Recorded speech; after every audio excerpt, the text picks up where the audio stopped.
Great. Thanks, everyone, for inviting me to this and for everyone for showing up for the last session of the day.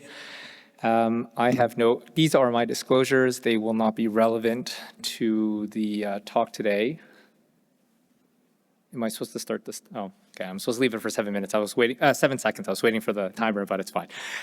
So today, basically what we're going to talk about is very briefly kind of this, about same-day discharge programs, what we need to start, how do you select patients, and some of the outcomes for same-day surgery and major GI type operations. So, at least over the course of my own training, when I started, there were still some of our hospitals that were doing traditional care, and patients were staying in hospital 5 to 7 days as a planned admission with NG tubes, bed rest, MPO until they started passing gas, and eventually, we evolved into enhanced recovery. We implemented evidence-based interventions, and we kind of dropped the length of stay down to about 1 to 3 days. Unfortunately, in 15 minutes, I don't have the time to go through all of this. But basically, we all have rounded on patients on post-op day 1 or not. They're kind of looking at you and you're looking at them and they're wondering why they need to stay there. And you're looking at them trying to find a good reason other than you sleep better at night, keeping them in, or the pathway sheet says 3 days. So by God, you're staying here for 3 days. And so how can we evolve this now into same day type discharge? So, again, without getting into the weeds of this, but basically, like I said, this is an evolution from an enhanced recovery pathway, right? So you can't go guns blazing, starting from 0 and go up to 100, right? So you want to already, ideally, at least for colorectal, have a length of stay of 1 to 2 days that are planned, and that's routine in your institution. Right, really, you can't go jumping off the cliff. It will end very poorly for you. There is a white paper from SAGES that a lot of the panel members here are kind of help write.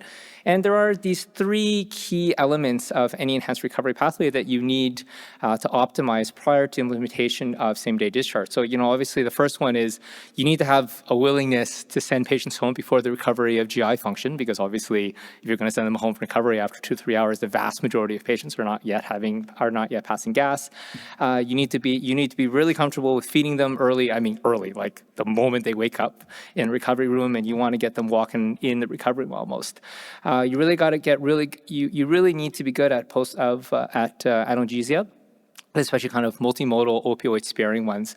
So looking at different types of adjuncts like regional nerve blocks, using different medications, NSAIDs, et cetera, that type of thing, as well as perhaps even changing some of your surgical techniques to try to minimize incisional pain. And then lastly, same-day discharge is not just chucking the patient out and really kind of hoping that everything will be fine. You really want to have some way of at least following up, monitoring them remotely.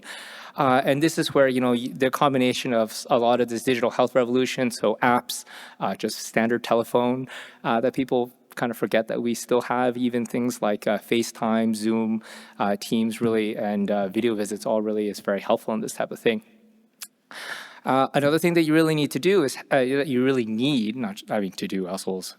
really having a really collaborative working relationship between all the stakeholders, right? So it's not just you as a surgeon that's going to just all of a sudden from your next day start saying, I'm going to send patients home from the recovery room, right? You need the input from your colleagues, because ultimately they're going to be covering for you and you don't want them to think that you're insane.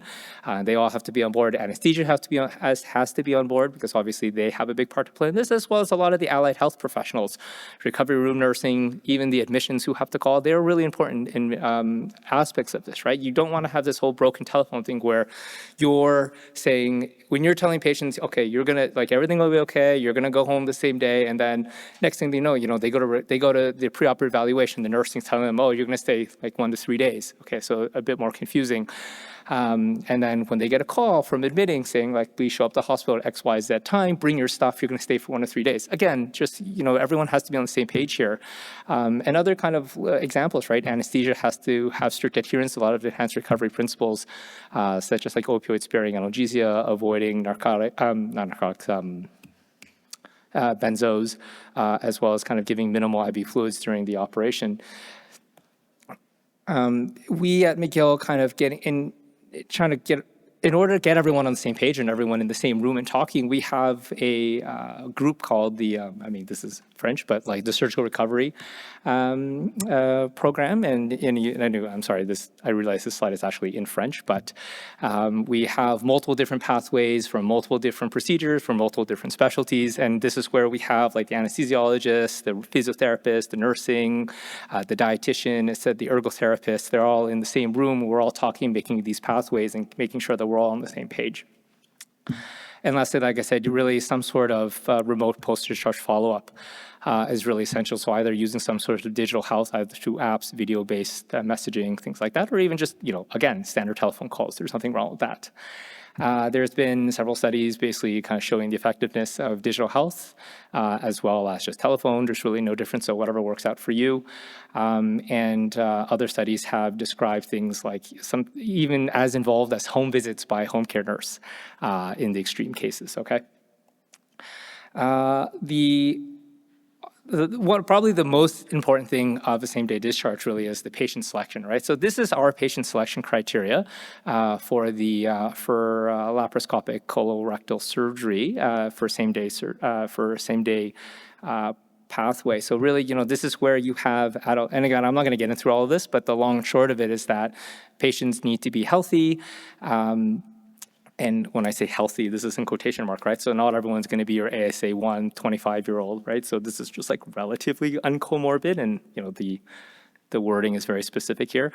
Obviously, you have to do it minimally invasively, although we have one of our colleagues in Texas insists that he's sending his open colectomies home on day 0. But really, it's just about, we're really talking about like kind of pain control. So I have some like laparoscopic, robotic, whatever you want to do, or through the stoma site. We tend to exclude patients with new stoma only because the kind of newness of the education and kind of our unavailability of having stoma care is kind of a barrier to this. And as well, patients have to be really, they have to be engaged, they have to be involved, they have to want to go home, because, if patients insist or kind of really plan on staying in hospital, that's really not going to be successful for you. So really, patient activation is one of these things that you can assess. There is this standard score. It's actually called the patient activation measure. It's pretty, and it's like a 13-item questionnaire. You can use it. It's more for research, and you kind of probably know intuitively what this really means, right? Level 1 is that patient's just like, I don't know, doc, like you tell me, or kind of like they're the one who really doesn't understand any health education material. They're really not involved in their own health care. They're just really, really, really passive. And then level 4 is that person who comes in showing like, I have like 17 pages from Google that I already looked up, and this is how I want my surgery. These are the medications I want. This is when I'm going to go home. And you're like, yes. So like, perfect. Like obviously the ones that are really activated, really involved are the ones that are ideal for this type of thing. And we know very well that patients who are very activated and involved end up having better outcomes, and kind of, again, just after you adjust for all sorts of other things, less unplanned visits, less time off work, and shorter length of stay, and less complications for those who have high activation. This is our own discharge criteria for an outpatient colectomy after MIS colectomy. So in our recovery room, patients have to tolerate oral intake. So we say at least 300 cc's of clear fluid. This is not based on any science other than the jar of juice that we have in the recovery room. We give them that, and if they can drink that without having any nausea or vomiting, and without really taking any antiemetics other than the immediate post-anesthesia drugs that you have to give, then that checks a box. Pain has to be adequately controlled on oral analgesia, and this is where, again, we rely a lot on NSAIDs to control pain. They have to be able to urinate, and they have to be able to ambulate. So once these 4 criteria are set up, then this is where then patients can be discharged from recovery room. We do have standardized order sets, and this is our standard discharge prescription. So you can see here, I don't know how well it shows them on the screen here, but we only give 10 tablets of oxycodone 5 milligrams, all right? So again, pain, it says 10 here, but it's actually 5 now. And we have yet to have a patient need a represcription, and the vast majority of patients actually take only 1 or 2 tablets of opioids once they go home. And we, again, like I said, rely very heavily on NSAIDs. Here we give celecoxib. I know everyone always talks about the association or asks us about the association between NSAIDs and an anastomotic leak. And that data is very wishy-washy and really is mostly for, oh my God, I'm blanking on it right now. Anyway, it'll come to me. It's not, the celecoxib is fine, ketorolac is okay. For the life of me, I can't remember which is diclofenac. Diclofenac is the one that is actually associated with an anastomotic leak, so just avoid diclofenac and you should be okay. Our first same-day surgery patient was February 2020. And, kind of a relatively healthy guy, 69-year-old. He had a lap right colectomy for malignancy. We did a tap block. He had a fluorocytomino incision, or our time was 93 minutes. He stayed in PACU forever, so 7 hours, because him being our first patient, we really, really wanted to be sure. And you can see here that our opioid requirements during the 7 hours was actually very little. And then when we first started with very, very strict selection criteria, we had about 1 patient per week. And you can see eventually, as we got more and more experience with this, we started including more and more patients. Overall, right now, and again, this will be highly dependent on your own practice patterns. At our hospital, we're a big referral center, so we do a lot of complex cases that are not really eligible for same-day discharge because would end up being like rectal resections, exenturations, et cetera. But the potentially eligible number of STD cases is about 50% of what we do, and about half of those are done as same-day discharge. So it ends up being about 25% of our total case volume, which is like a reasonable amount, right? And again, like I said, your mileage might vary. In some places, it might be 100%. In some places, it might be even less than what we do. Up to, I think, March of this year, we had 308 patients that were managed by same-day discharge. And you can see our same-day success rate was 81%. So that when success was defined as being actually leaving from PACU on day 0 and not requiring an ED visit within the first 3 days. And the first 3 days was our thought process because in our standard enhanced recovery, our target length of stay was 3 days. So you can see that about 15% of patients-ish really can end up having to be admitted overnight and cannot actually go home from the PACU. And about 5 to 10% of patients need an ED visit. The vast majority of the patients who could not be discharged from PACU, and again, I'm sorry, the table doesn't display really well, but basically it's because they have pain as well as patient refusal, actually. They just decided then and there that they didn't feel like going home, or the family felt that they wanted to stay. So, and the vast majority of patients who showed up to the emergency room within the first 72 hours mostly came in for either anastomotic bleedings or urinary retention. And we've shown that the healthier the patients are, the less time they remain in PACU, they get a tap block, and if they don't take any opioids, these are all predictive factors for success. Patients really like it, so satisfaction is really high. Patients, surprise, surprise, do not actually like staying in hospital, or at least in our Montreal hospitals. We've also done economic analyses, so it saves, at least in Canadian dollars, about $2,000 per case. And when we look at greenhouse gas emissions or the carbon footprint of our same-day surgery pathway, so each patient that we do saves around 464 kilograms of CO2 emissions, which is roughly equivalent of driving about 1,100 miles in a car. So it's a reasonable amount of environmental impact that we're saving. There have been several other series. It's not just us that are doing this. Obviously, Dr. McLemore here, the Trina McLaughlin is her series, and I'm sure she has a lot more now. There is, the first one is Dr. Rishides from Washington, and the last one you see here was probably the first published series on same-day discharge in Colorectal, and this was from France. So all roughly more or less the same kind of 70 to 80% success rate in highly selective patients.